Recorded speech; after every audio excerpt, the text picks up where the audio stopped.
The Andy Pollin Show. We got to go after this with everything we got, thinking they're going to come with everything they got. I'll start off by saying I'm bored, I'm broke, and I'm back. The Andy Pollin Show on ESPN 630 starts right now. Oh, yeah, this is a real fall football Friday. It feels like fall. I'm looking out the window at our Jennifer Street studios here in beautiful Friendship Heights, and I see the leaves turning various colors. So, yeah, we're heading towards fall. Now, we're supposed to get, I guess, temperatures in the 70s next week, but it's going to be a little cool and blustery tomorrow.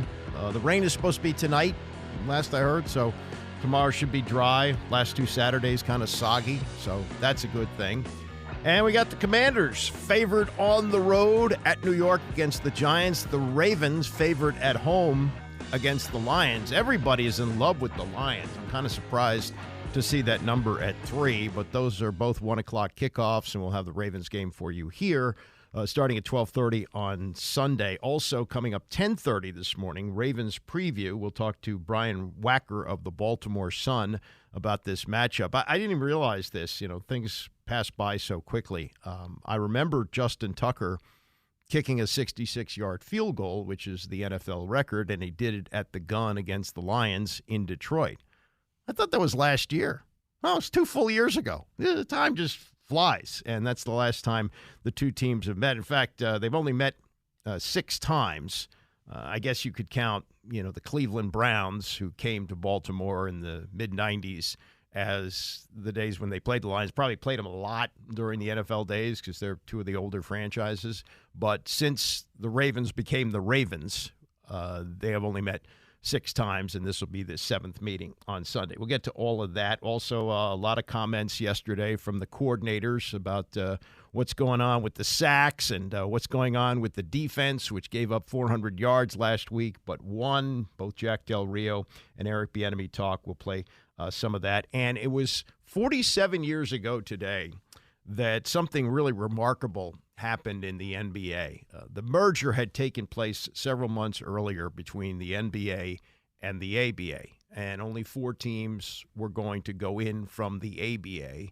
That would be, at the time, the New York Nets, who were about to become the New Jersey Nets, and then you had the Denver Nuggets, and you had the Indiana Pacers, and you had the San Antonio Spurs.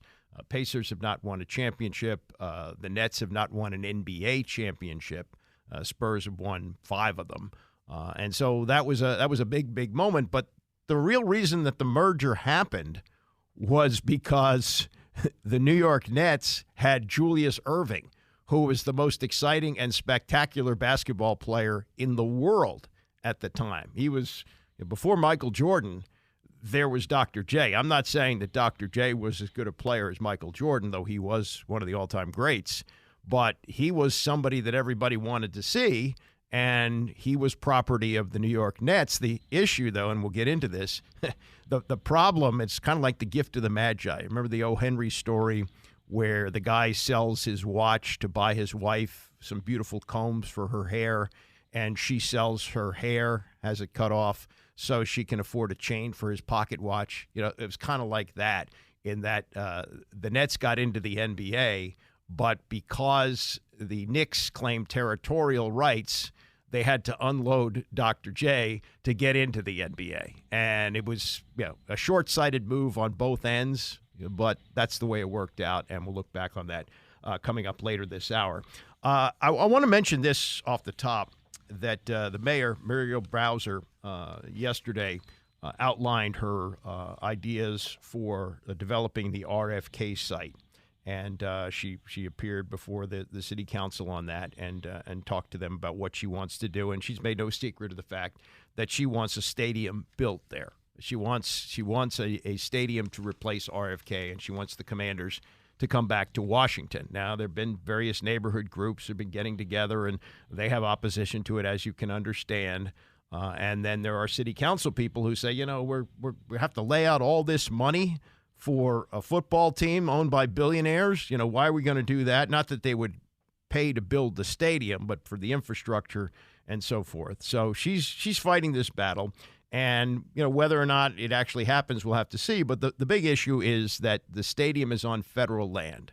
It was built there in 1960, and it was owned by the federal government. In fact, it played a huge role in integrating the Washington Redskins because the federal government said to George Preston Marshall, I'm sorry, you can't have a segregated football team and play in this stadium on federal land, and that's what led to Bobby Mitchell breaking the color line, and the rest is history. But the issue here is how much opposition is she going to face from the city council, and you got the other teams that are already in the district banging on the table saying, where's ours? The Nationals would like to have a new scoreboard put up.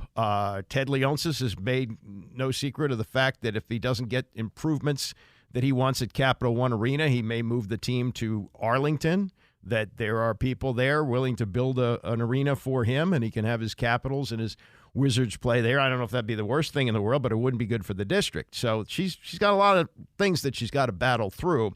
And according to the story in the Post today, one district official who spoke on the condition of anonymity to discuss sensitive negotiations said the mayor's pursuit of the Commanders has prompted the Nationals and Monumental Sports to engage her administration and the D.C. Council on securing long-term funding for improvements, including a new scoreboard at Nats Park. In a September 18th letter to city officials, including Bowser, D.C. Council Chair Phil Mendelson, and Chief Financial Officer Glenn Lee, leaders for the Nationals, outlined a proposal to create a dedicated revenue fund that would address these necessary fixes. So they're saying, hey, where's ours?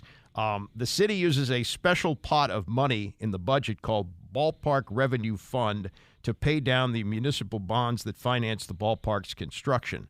It's mostly supplemented by the ballpark fee, a tax on individuals who make more than $5 million, which brought in $41.9 million in 2022, as well as taxes on sales at Nationals Park. Now, remember the big battle that went on in the early 2000s about building this stadium. And Linda Kropp, who was on the city council, led the charge of, hey, we're not going to pay this kind of money to build a stadium for the Nationals. It costs too much. And they got the price down to like $410 million that the city paid, and I think the Lerners supplemented some of that. And eventually, everything got built. And what they found is the tax revenue that they've gotten from the stadium in D.C.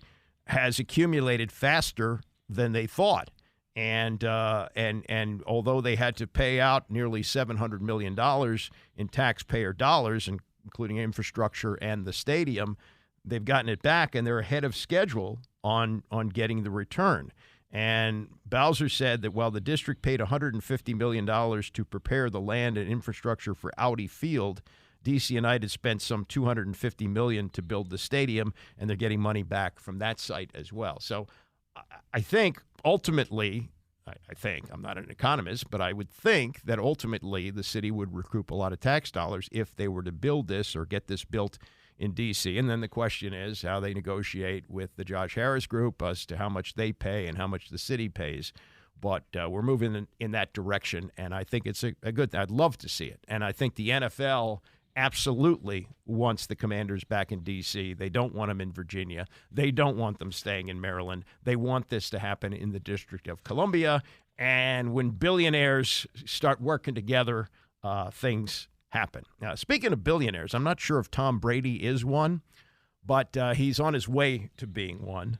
He made a lot of money playing football. He made a lot of money in endorsements. He's had a lot of very profitable investments. Whenever he decides he wants to start working for Fox, he'll make $37.5 million a year. I don't know if that'll ever happen, but that's what he's under contract to do starting next year. And now there's a big kerfuffle about this and his money that he has reportedly or I guess the deal's not done, but he's looking to pay $175 million for 10% of the Raiders.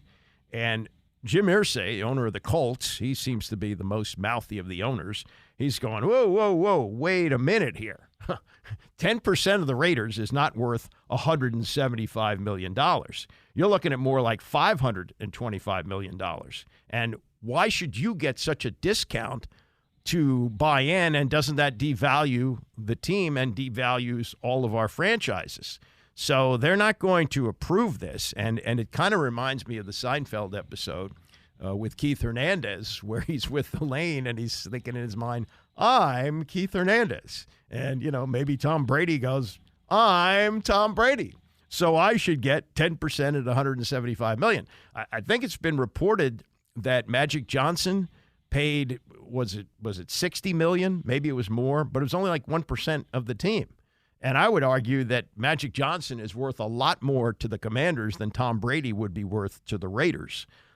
So, we'll see where this goes. But the league did not have any resolution on approving this sale, and the earliest that this could possibly be approved is December 12th and 13th, when the league owners will have their winter meetings in Irving, Texas. So stay tuned on that. All right, as for the Commanders, 3-point favorites on Sunday, and some good news, and this was going to be a kind of a ticklish situation because, as you know, Emmanuel Forbes, their first-round pick, didn't play at all last week in Atlanta, didn't take a snap. And they called it a reset, and both Jack Del Rio and Ron Rivera have been very non-committal about whether or not he's going to play this week. It looked for a while like he would have to play because Kendall Fuller missed a couple of practices with what they said was a knee situation. But he yesterday said, no, I'm good to go. He said, this is part of the normal rest that veterans get. I just had a couple of days off from practice, so he's ready to go. So I think it's possible that Fuller sits out, not Fuller, but Forbes sits out another game. And the reset continues while they teach him how to play the position. But his attitude has been good. Things he said to the media, and the coaches have said, yeah, he's handling this very well. Giants come in 1-5. They got worked over by Buffalo last week. Eric Bieniemy with the old, hey, this is the NFL. Anything can happen. This is the league. Obviously, you got to make sure that regardless of what their record is, we have to make sure that our attitude and mindset is in the right place because we're not here to play down to a record. We're here to play a NFL team that's pretty damn good. They've had some unfortunate luck, but our job is to make sure that we're taking care of business. But that defense is very, very impressive. Again, the Eric Bieniemy drinking game. Make sure. Sacks, that has been the buzz of the week. What to do about all the sacks that Sam Howell is taking. He's on track to have 96 for the season. The record is 76, set by David Carr 20 years ago, when he was playing for the expansion Houston Texans. There doesn't seem any panic about it. He's not being benched. They haven't completely changed the offense because of it, but Bieniemy admits absolutely it's an issue. Obviously, you never want to have the high number of sacks that we have. First and foremost, the young quarterback is still learning how to play the game, and then on top of that, he just needs to continue to improve with his mechanics and the things that he's doing. I think that'll help everything out. And then our O-line, they're doing a heck of a job. They just need to continue protecting. But on top of that, as you know, this game goes hand in hand. It doesn't make a difference who's making a mistake. We all get the blame for it. So when it's all said and done, we got to make sure that we're giving our guys the right info, the right detail, so they can just continue to improve. But the thing I like is our guys, our mindsets is in the right place. Okay, and he says that week after week. He's very positive with the media. It may give you a clue as to how he coaches the players, but the make sure is definitely part of the Bieniemy drinking game. This is the last thing from him. He talked for maybe 15 minutes yesterday. He always talks about twice as long as Jack Del Rio. Del Rio doesn't give you anything. Bieniemy doesn't really give you a lot of information, but he gives you a lot of talking. So this was the question about, well, can't you have a conversation with him about all these sacks? Yeah, you could talk to him till he's blue in the face, right? But, yes, those conversations are discussed. On top of that, you watch film together. So these things are discussed. Like I said, the kid is still a kid. He's discovering how to become a professional football player at this level, okay? Ideally, we would love for it to be perfect. That's not necessarily the case. The thing that I appreciate about Sam is that all the mistakes that he does make, he shows improvement. One of the biggest things that I've been harping on is making sure when he's scrambling to keep his eyes downfield.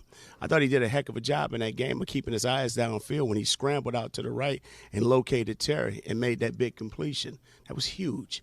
That's improvement. So as much as you want him to take the giant steps, there's been some good baby steps that he's been taking that's been helping with his process.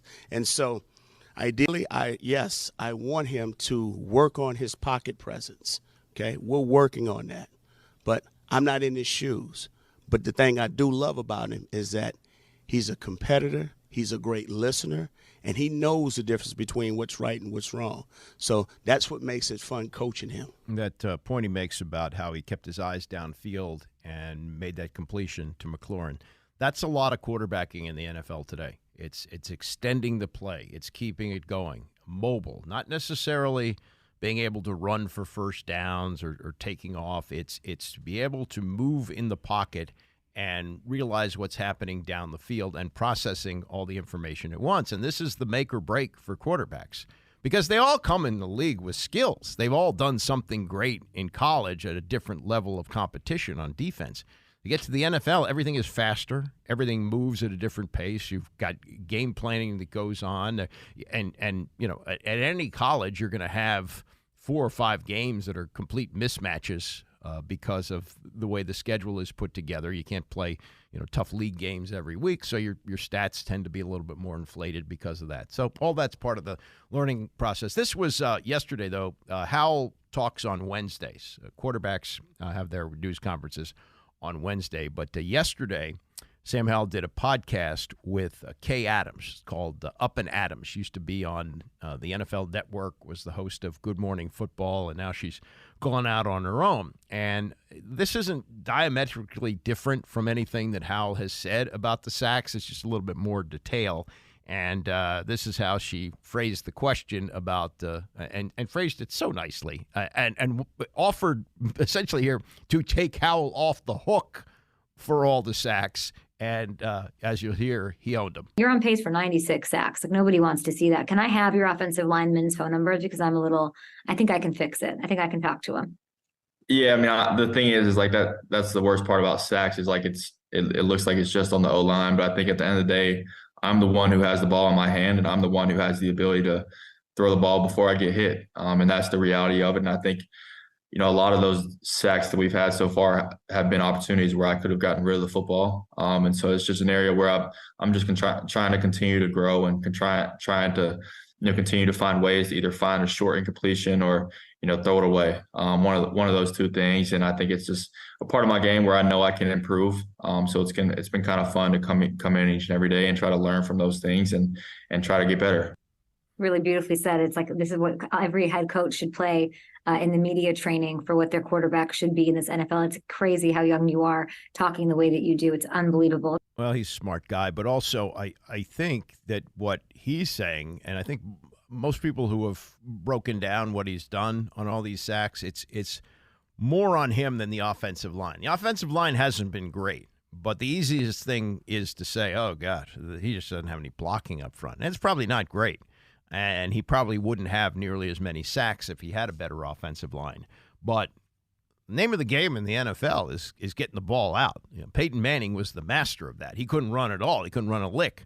But he didn't take many sacks, especially as his career went on, because he'd diagnose what the defense was doing at the line of scrimmage and make his decisions on how he's going to go through his progressions, and boom, boom, boom, got the ball out, which is going to be the learning curve for Howell. But he's only played 7 games, and they're preaching patience. Wow, and it's a difficult line to walk, but they're telling the players, hey, you know, we're trying to win, but we're also trying to develop Sam Howell. I mean, the reality of a 17-game schedule is you could be a lot better at the end of the season than at the beginning. I mean, there's still, here we are in the late stages of October, and we still have 11 games to go. They've only gone through just a little bit more than a third of the season. So, you know, maybe 5 games from now, things may look a lot different, or at least a little bit different than they have with what has been a pretty consistent 5-sack total. He had, 9 sacks that he took against Buffalo. So the season low is 4. And the Giants, here's another matchup here where you got a team coming in doesn't have sacks. Giants have 5 sacks all year. That was the same situation last week with the Falcons, and they had 5 sacks in the game. So Giants are going to get some. I guess the bar is 5. If the Commanders go under 5, they can consider that a win.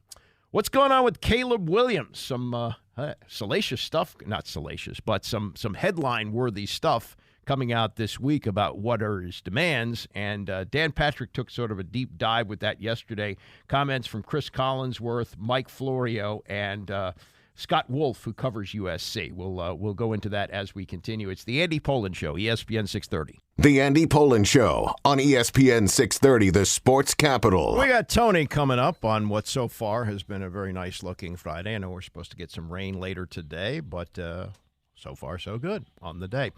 We've got Ravens preview coming up at 10:30. We'll talk to Brian Wacker, who covers the Ravens for the Baltimore Sun. Comments from Jack Del Rio, defensive coordinator, heading into the Ravens matchup on Sunday, where they are now 3-point favorites. The line has moved full point this week. I guess it's related to Daniel Jones, and we don't really know whether he's going to play on Sunday. If not, it's going to be Tyrod Taylor. The Commanders say, oh, yeah, it doesn't really make much of a difference. They're both pros. Yeah, but Jones has had his way with Washington the last few years. He played well last year, well enough to get the contract extension. But even when he wasn't tracking to be their franchise quarterback, he'd find a way to beat them. So this popped up this week, and it's kind of a moot thing, but it has to do with how the ownership rules work in the NFL. Now, when the NFL first started, when they got together in a garage or I think it was actually an automobile showroom in 1920, and they put the teams together, and teams were purchased for like $200. You had the Chicago Bears. They may have even been the Staleys in those days, and they were owned by George Halas. George Halas was a hell of an athlete. He actually was an outfielder for the Yankees before a guy named Babe Ruth came along and took his spot. And he was a player-owner for the Chicago Bears, and of course later became the coach and is, I guess, the most legendary figure in the history of that franchise and one of the most legendary figures in the history of the NFL.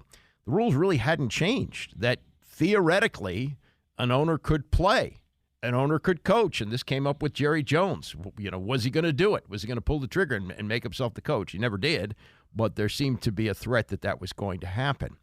Well, the rules really didn't change, and it's only recently that the owners tied up that little loophole by saying players can't own. And it may have had a lot to do with Tom Brady attempting to buy into the Raiders. Like if it happened, like if he bought the Raiders and he decided to unretire again, under the old rules, he could have done it, but now it's a no-no. So this leads to Caleb Williams, and it was several weeks ago that his father said, if we really don't like where he's drafted, we'll just go back for another year at USC, and he's making money. He's, well over $1 million, I'm sure. He's got these national commercials with Wendy's, and I think does he have one with State Farm? I think he does. He's a corporation. And so he has that leverage of, if he doesn't like where he's going to stay in school. And the latest, and his father didn't say this, but the latest report was that Williams was looking for a percentage of the team that drafted him. He wanted to be part owner of the team that took him in. And it's been, oh, wow, how can that happen? It can't, and we'll get to that. And Dan Patrick took a deep dive into that yesterday, and I'll play some of the highlights of that. One of his guests, Chris Collinsworth. And before we get to Collinsworth's take on Caleb Williams, I did want to play this because this is funny. They're talking about a variety of issues with Collinsworth. He comes on from time to time to promote the game. They've got the Sunday night game and all that. And so Patrick asked him about the tush push that the Eagles have been so successful with, and some other teams are doing it in college now. And the question is, could it be legislated out of the game? This is how Collinsworth looks at the tush push. I love that play. Okay. I hope they never take that play away.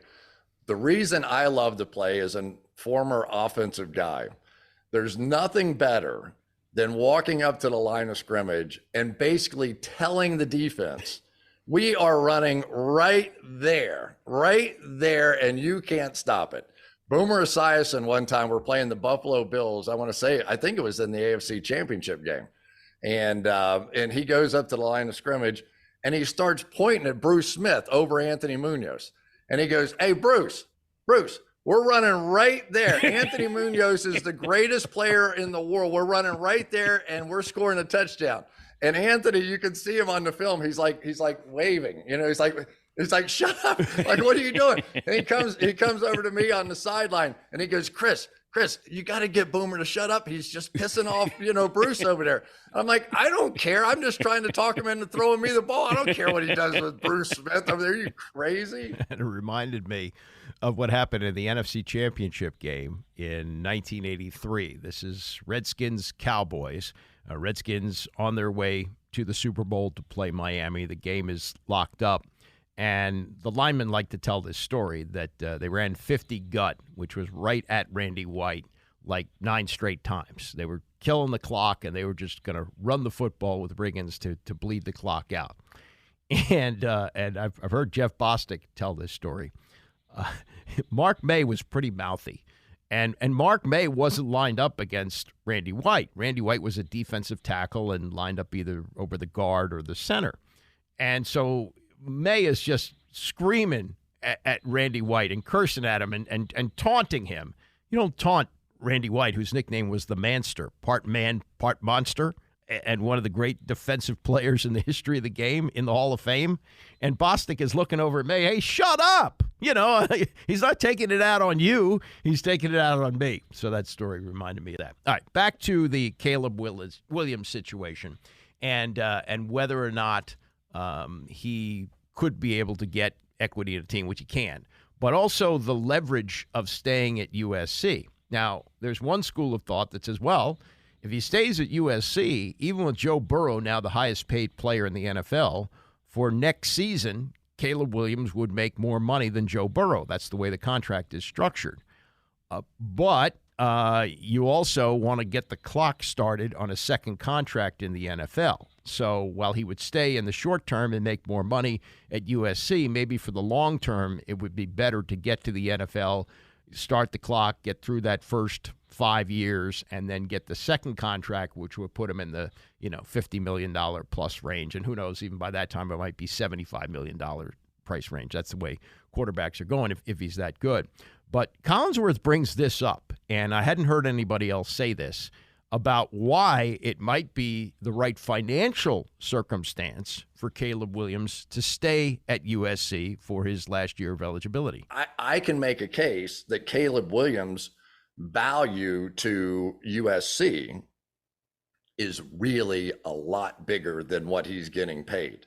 Because I was on a radio show one time, and I said something about, I'll bet you the amount of money the University of Kentucky gets when they win a national championship, not to the college, not to the sports fund, but to the general university fund, is probably double when they win the national championship in basketball. For 3 hours on the radio, on WLW radio in Cincinnati, I was told what a complete idiot that I was, how stupid I was. I was so beat down, Dan. I really did. I believed them. And it turned out they were right. It wasn't twice as much. It was 5 times as much. And so now if you take that, and Caleb Williams is stirring the pot, and they're getting all these rich alum from USC coming in the pot, are they making an extra $100 million? Well, if they are, can we give him 20 million of it? Well, if we do, does that keep him in college? There's situations here that we haven't even discussed yet that are going to be fun to watch. How about that? Yeah, 20 million would be very enticing if he's in the NFL next year. What is this? I don't know what the number is. Probably 4 million, 5 million. Yeah, he gets the signing bonus and everything else. But if you get 20 million to stay another year and enjoy the perks of being the quarterback at USC, a lot of pressure that goes along with it. But even back in the day, when at least they weren't getting money over the table, may have been getting money under the table, Matt Leinart came back for his senior year at USC when he would have been the number 1 pick of the draft. He was the Heisman Trophy winner that year. So that's something to think about. Scott Wolf is a reporter.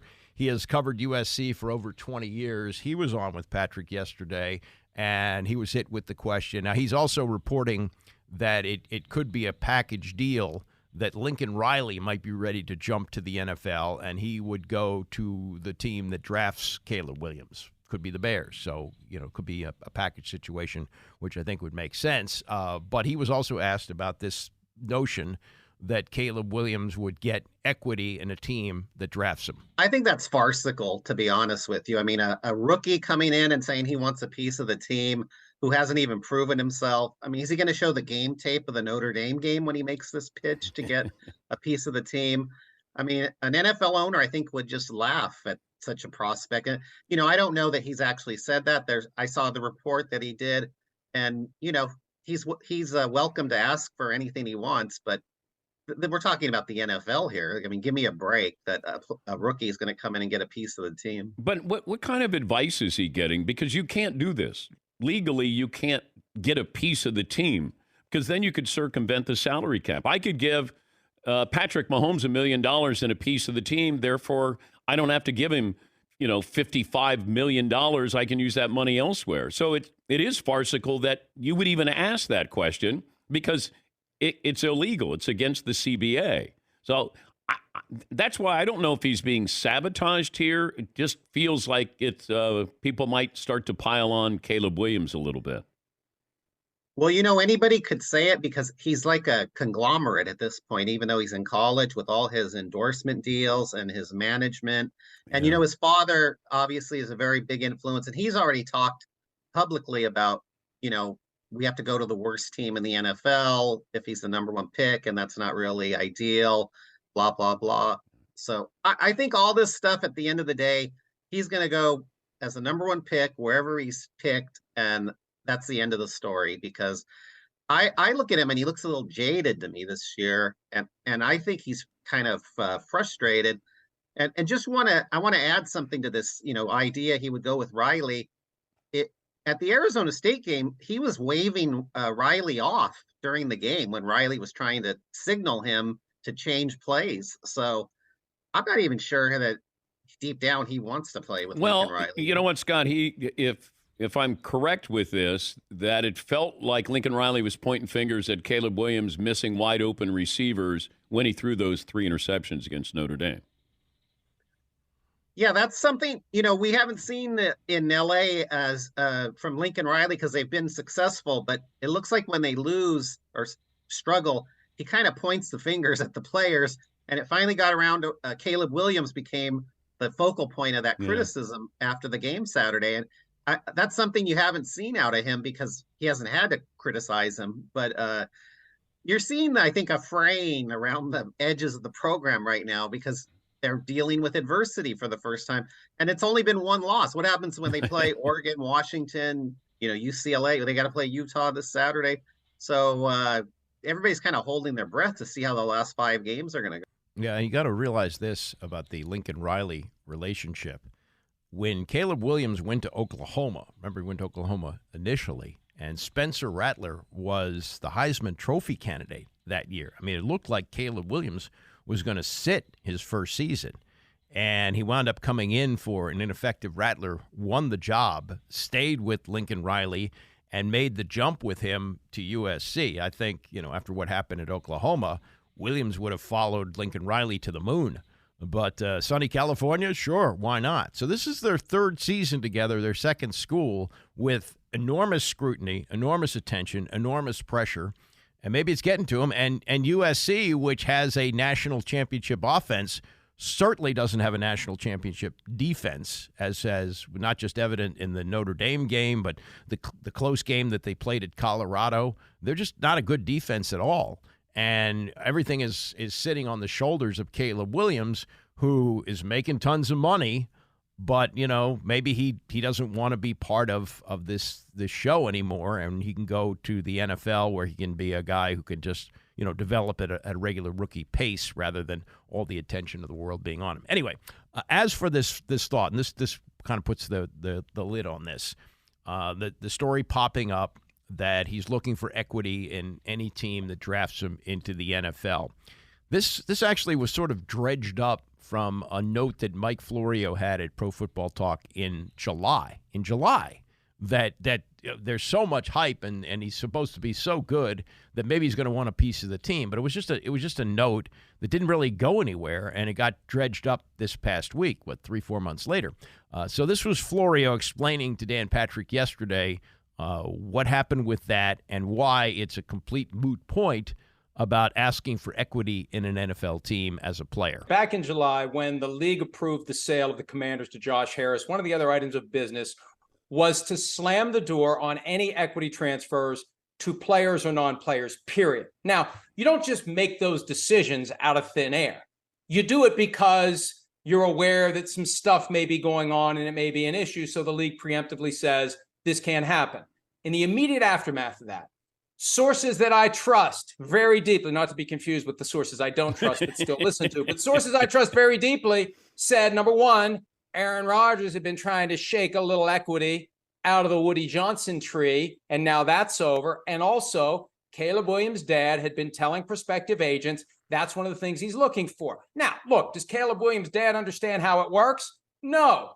But it doesn't matter once they slam the door on it. And I think what happened, Dan, was he had a bad game Saturday night, and it's a perfect opportunity to crap on Caleb Williams.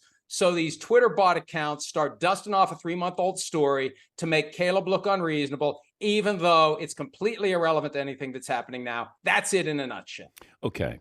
Is Caleb Williams saying there's only 5 teams that he would want to play for? Is that true? I saw that somewhere on Twitter, yeah. And I haven't seen it sourced to anyone. Look, I think Caleb Williams and his dad are in the process of trying to understand what leverage he has and how to go about using it. For the NFL, this is like Haley's Comet. It happens once every 21 years. John Elway did it in 83. Eli Manning does it in 04. Is Caleb Williams going to do it? One of these guys is going to do it because they're either going to stay in school for another year or they're going to have enough money in the bank from their NIL payments that they can say, if you draft me, I'm sitting out the whole year and doing it all over again. So I think they're just in the process of figuring out what their leverage is and how they're willing to use it. That's interesting on the 21-year cycle. I hadn't thought of that.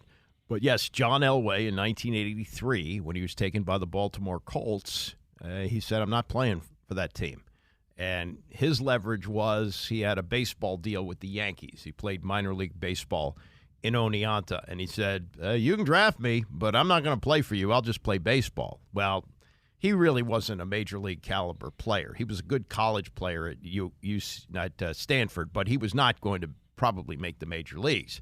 And he goes down as one of the great quarterbacks of all time. And Ernie Accorsi was the general manager of the Colts, and he said to Bob Irsay, Jim Irsay, the son who now owns the team, but Bob Irsay, he said, don't blink. He's going to play for us, and just hold your ground.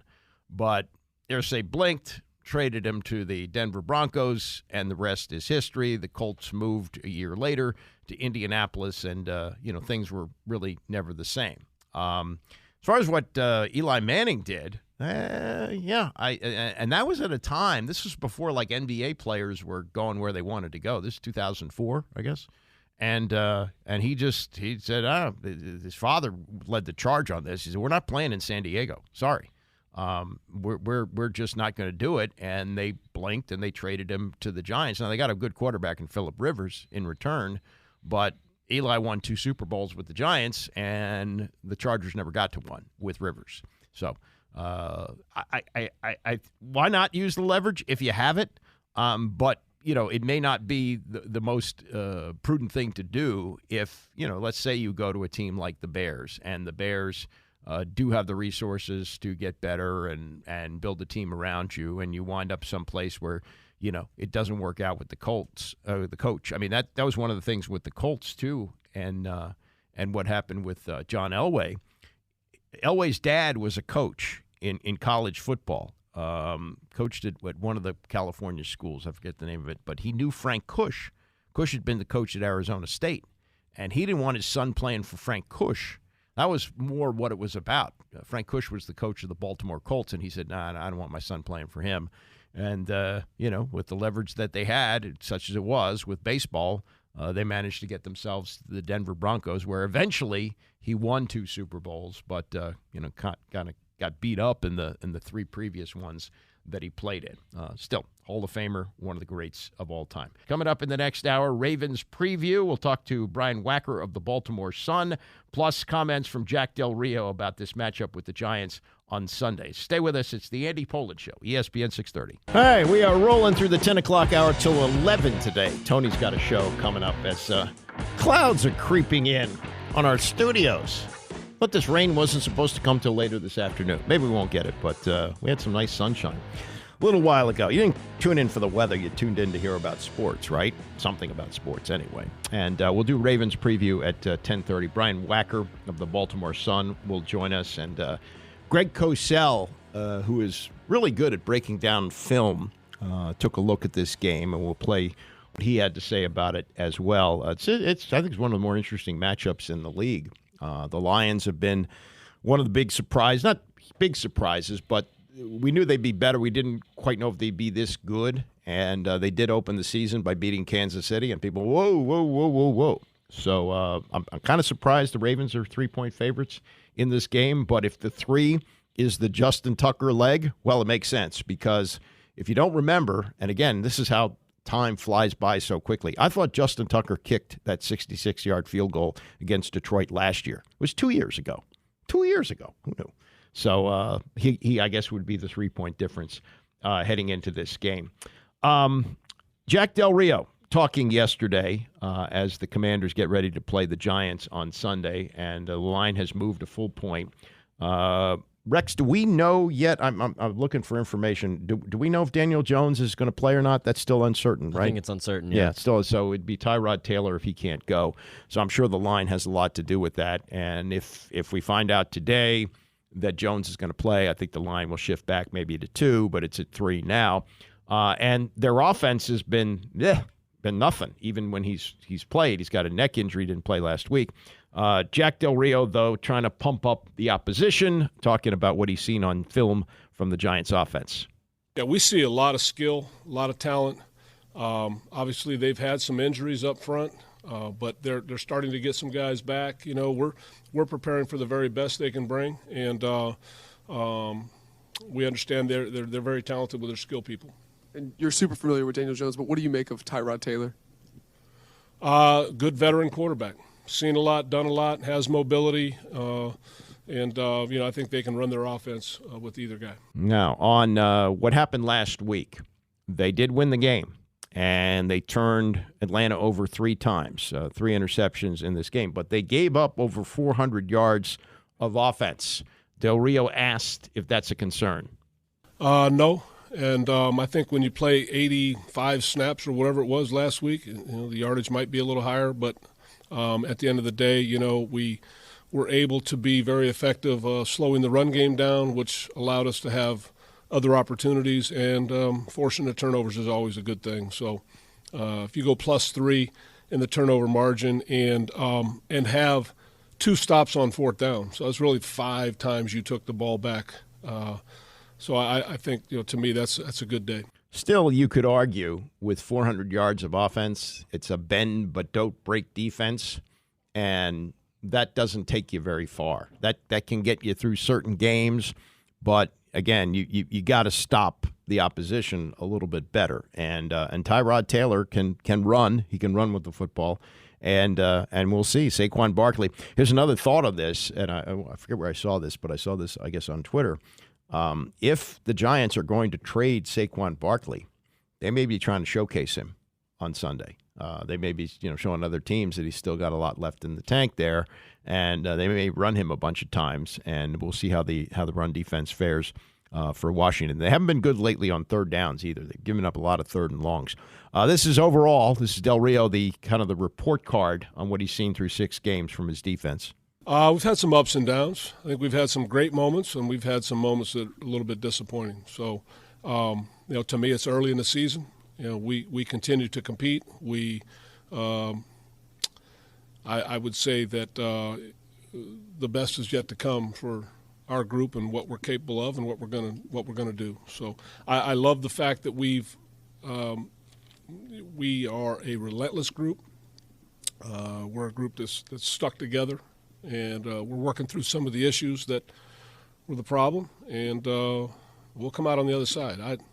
I feel very confident about that. Q Sinatra, best is yet to come. We'll see. We'll see. They play the Giants this week, and then Philadelphia comes here the following week. So 2 division games in a row at a very crucial part of the season. Do I think they're a playoff team? Probably not. But if they win these 2 games, 3-game win streak, then you start thinking about it. And they do play Philadelphia pretty well on a regular basis. Tom Lovero's got a column today in the Times, and he's one of the few who will go into this territory. And remember last year when the whole LIV controversy was going on, and then you had the merger of the PGA and the LIV and the blood money and the whole deal, and it came out that Ted Leonsis had made a deal that Qatar would be an investor in the team. Well, now we've had what's going on in Israel, and the Wizards as a team put a statement on social media condemning the attack by Hamas on Israel last week. It says the Washington Wizards stand with the people of Israel. Well, as Lavero points out today, the Wizards and Monumental Sports' newest business partner, Qatar, had a different point of view. Their Ministry of Affairs, nearly at the same time, issued this statement. The Ministry of Foreign Affairs holds Israel alone responsible for the current escalation due to its ongoing violations of the rights of the Palestinian people. And as Tom says, it didn't take long for blood to spill all over the money that Transparent Ted took from Qatar. Sportico reported in June that the country's sovereign wealth fund, the Qatar Investment Authority, bought an estimated 5% of Monumental Sports and Entertainment, which would include the Wizards, the Capitals, the Mystics, and other holdings. The NBA approved the change in ownership rules to allow sovereign wealth funds to buy minority stakes in teams. And the reasoning was, well, look what's happened in golf. So, it's inevitable that it's going to happen. So they can be minority investors. They're not going to have a huge say in the operation of the team. Well, as Lavero writes here, the Qatar investment in Monumental Sports was called a passive one, according to one NBA source who did not want to be identified, with no involvement in the operation of the team. It is not a traditional business partnership, said another source familiar with the Monumental organization who asked not to be identified. Everyone, he says, fell over themselves trying to tell me Qatar really wasn't a business partner at Monumental, but no one from Monumental Sports, including Ted, was willing to speak on the record about the Qatar investment.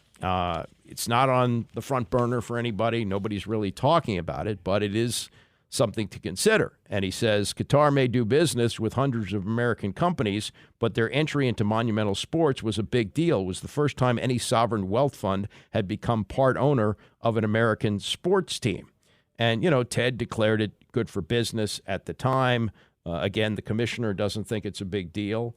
But, now that this is going on in the Middle East and you're seeing just these horrifying, tragic things day after day of people who have been killed and hostages and all that and the attacks, it's not a good look. It's really not a good look. And we're at the launch point. Caps have already launched. They've played 3 games, and the Wizards start their season next week. How are people going to feel about that? There are people on the ownership board who are Jewish. A lot of the fan base is Jewish. A lot of people, have sympathy, of course, with Israel on this, and they stand with the team on this that says they stand with Israel. But you also have this other force here with what's happening with the Ministry of Qatar, and it's not something that's going to disrupt the season or anything like that.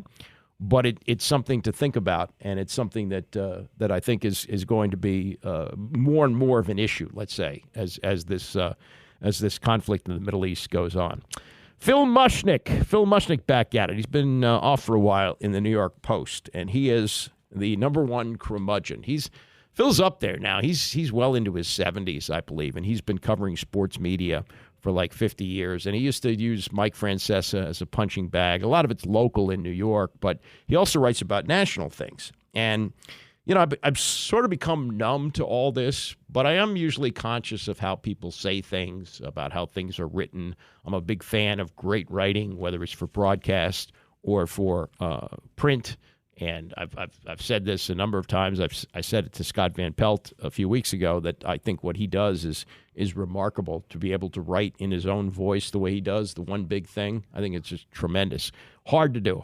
So when you see great writing and great wordsmiths, put sentences together to put great pieces in print or things that you hear on the air, I'm very, very envious of that. I wish I could do that as well as they do. But Mushnick is pointing out just the way the language has been twisted around on television, in particular with these games, and it's in an attempt to sound smart. And so he's all over John Smoltz, and he says, he's got a monotone delivery, and he lectures about spin rates and count leverage.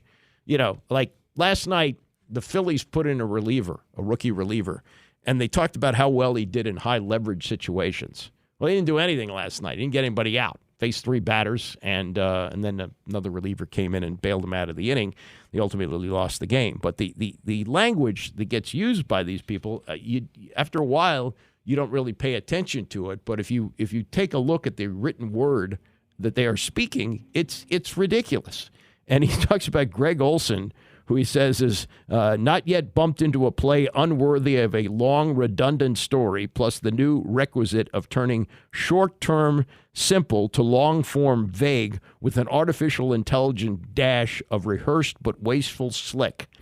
He talks about Mark Schlereth is warming in Fox's bullpen for mop-up assignments, or Moose, the long story Johnston, who has been vandalizing Fox's NFL telecast, but only since 2001. Also notice he's been demoted. I think he was at one point part of the number 2 team, and he is a little bit wordy. But here's some of the language that gets used.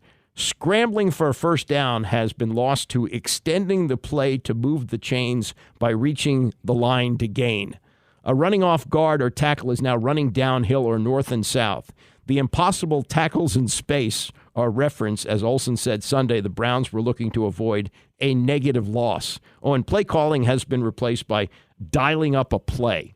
Yeah, it's true. And it has infected the language. And this is one of the things that I think made John Madden so great, that he simplified all this stuff. He didn't speak like this.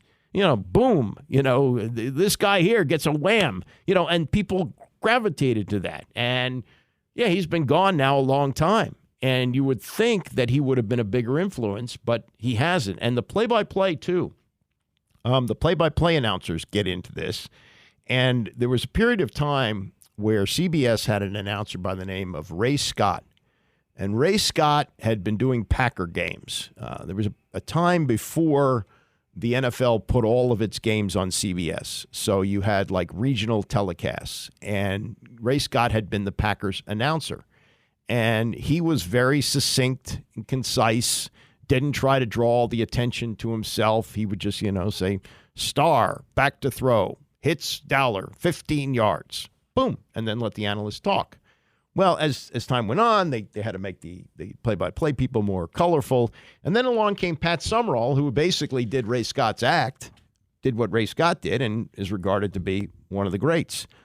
Jack Buck, same thing. Charlie Jones, these guys, Chris Schenkel. And they didn't make the kind of money that these guys make. Sure, they got good salaries. But now the money train is out of control, thanks to Tony Romo. And maybe this got attention. It escaped my attention. But Chris Collinsworth got a bump from $4.5 million to $12.5 million this past offseason.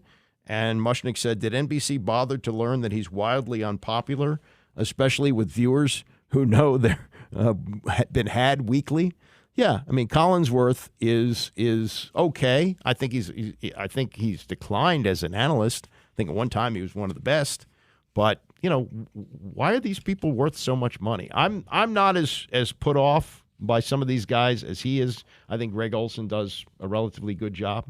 But it is a very, very bizarre situation with the way the language has been twisted around, and where you used to say, oh, he jumped up to get the ball. Now he high pointed the football. Really. Couple of college football stories. One, this Jim Harbaugh, not John Harbaugh. John Harbaugh is the coach of the Ravens. Jim Harbaugh is the coach at Michigan. And this is ramped up very quickly.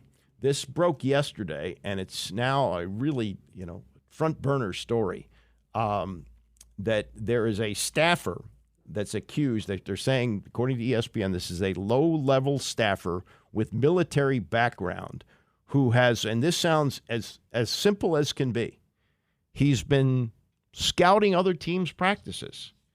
But they say along the way he's been stealing their signs. And according to one source here, this is bigger than Spygate, and it's bigger than the Astros sign stealing. It's bigger than that. Harbaugh released a statement. The NCAA says that they're investigating this. Harbaugh made a statement yesterday. He said, "I want to make it clear that I and my staff will fully cooperate with the investigation into this matter. I do not have any knowledge or information regarding the University of Michigan football program illegally stealing signals, nor have I directed any staff member or others to participate in an off-campus scouting assignment. I have no awareness of anyone on our staff having done that or having directed that action." He insisted that the Wolverines scouting practices have always been above board and declined comment while the investigation was in progress. And you say to yourself, well, this happens like at high school. How can this be a big deal that somebody's scouting other practices? And this is a money thing. It's probably completely outdated since this goes back almost 30 years. But it says scouting opponents in person has been illegal under NCAA rules since 1994, although no prohibition exists on stealing opponent signals in-game. So what happened with Spygate, I guess, is completely kosher in college football, but you can't go to another campus and watch the practices and get an idea of what they're doing. The league has reviewed this, according to the Big Ten. They've reviewed it, and they have informed Michigan State about this. They're going to play tomorrow. That this is on the possibility. Of all the things that go on in college football, that this is now a big deal, it's hard to get your head around this. But if Michigan gets popped for this, then what you're going to see, everybody's going to be turning everybody else in, because it has to be going on. It has to, and there have to be a lot of people who are associated with other programs who have some kind of background with another and say, hey, this is what I found. This is what I picked up. So I'll give you a story. This goes back to when I was doing interviews with high school coaches 45 years ago. I was in Port Arthur, Texas, which was a hotbed for high school football. This was a big deal. So I had a routine that I would interview one coach on a particular day, and I'd go from that school to the next school to interview the other coach. And both coaches knew my routine there. So I interviewed the first coach, and he wasn't playing that other coach that week, but he needed that coach to win the game. And so he gave me a game plan that he had from the opponent they were going to play. And he said, just kind of go into his office and drop it, like it just fell out of your briefcase or something. I said, I'm not going to do that. He said, oh, okay. I just checking on that. So the espionage, this goes on at every level, and looking at what they're doing at practice and what the signs may be. And really, if you're Michigan, do you really need this when you play Rutgers or when you play Maryland? No, I don't think so. And by the way, again, who comes up with this rule that you can't do that? And I guess it was economic, like, some schools can't afford to send scouts out to other schools. So that's where we are. We also have Art Briles. Need a sip of water there. Art Briles, the former coach at Baylor. And he has gone the route of, I know nothing. He's a defendant in a Title IX and negligence trial in which Baylor alum Dolores Lozano alleged that she was physically assaulted by then Bears player Devin Chafin in 2014. Art Briles, as the coach of the team, said he had no knowledge of this. And now she is the elected justice of the peace in Harris County, Texas, which I guess is near Houston, reported that Chafin physically assaulted her 3 times in March and April of 2014, and they had been dating at the time. They also argued about an abortion that Lozano had earlier in the year. And this all surfaced, and Briles, as a lot of these coaches do, oh, no, I didn't know anything about that. He said he had no awareness of the Title IX rules. Ignorance of the rules is no excuse. When he started at Baylor in 2007, didn't receive any Title IX training until the fall of 2014. Then the woman's attorney started to question him on something in his 2014 book, Beating Goliath, in which is written in first person. Briles said he didn't know because he hadn't read the book. Yeah, right. You wrote the book and you hadn't read the book.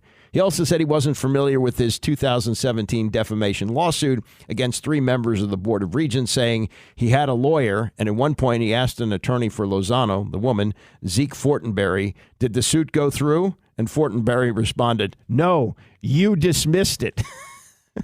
Fortenberry, the lawyer for her, also presented Briles with text messages he had exchanged with coaches and other Baylor employees, most of whom have been made public in a 2017 defamation lawsuit in which he was responding to other players who were involved in criminal incidents. The various text messages were presented as proof that Briles and others in the department tried to keep athletes away from judicial affairs, arrange attorneys for them, and keep their alleged crimes under wraps. In one 2011 message, Briles texted with an assistant coach about a player who had received a ticket for underage drinking, and he responded, hopefully he's under the radar so no one will recognize his name, and later said, just trying to keep him away from our judicial affairs folks.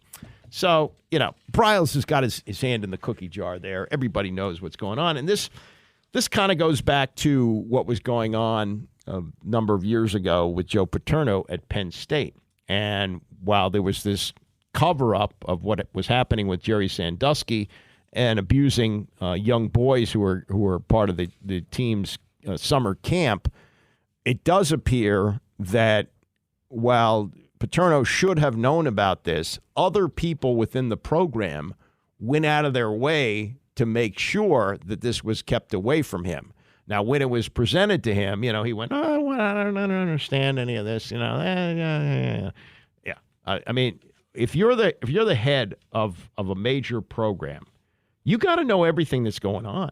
You can't be in a situation where things are happening under your nose and you don't have any knowledge of it. You've got to have people that keep you informed about those things, because that's the most important thing. The coaches at that level, they don't do a lot of X's and O's.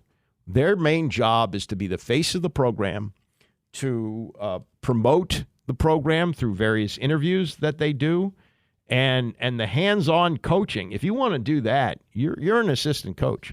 You got to have a good grip on your program. And yes, it's basketball and not football, and maybe it's a bigger operation, but Gary Williams said to me, hey, I knew everything that was going on there. And they never had a scandal there. They didn't have anything like that. And so here's Art Briles all these years later. Oh, no, I didn't know anything. I didn't know anything about that. Well, some of this was in your book. Oh, I didn't read the book. Really? Is that really what happened there?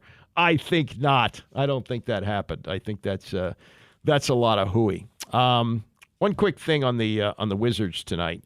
I saw the odds on this. Their over-under this year is 24.5, which is the lowest in the league, 24.5. Now, they've had some years, I think the Jordan year, they won 19 games. It may not get that bad, but as they open the season next week at Indiana, it'd be interesting to see what kind of attention they get this year. This could be a long, cold winter with, maybe Maryland basketball getting attention. The Capitals are slow to get off the ground. Maybe they get going. Maybe Ovechkin gets some goals. But we have had some years in this town where everybody has stunk. I think we may be possibly headed to that. I think the Capitals may be a decent team, maybe even a playoff team. Not that I know hockey very well, but just listening to people who do know. But the Wizards could be the worst team in the league. Georgetown is under Ed Cooley, and with the transfer portal, things change pretty quickly. So maybe they're a halfway decent team right away. Maryland, I'm kind of surprised they didn't make the top 25, and I think they're going to have a good year, so there'll be attention there. But this could be a long, cold winter for sports. And then, when spring training arrives, the Nationals are they're still a couple of years away from possibly being a contender to make the playoffs. They're not going to be a playoff team next year. So we're headed into this down period, and maybe into January, the Commanders keep us interested and play competitively, and maybe they're in the playoff hunt going into December. But we've had years like that, and as we transition, boy, we're not that far away from 2024, are we? We may be headed down that road again. We shall see.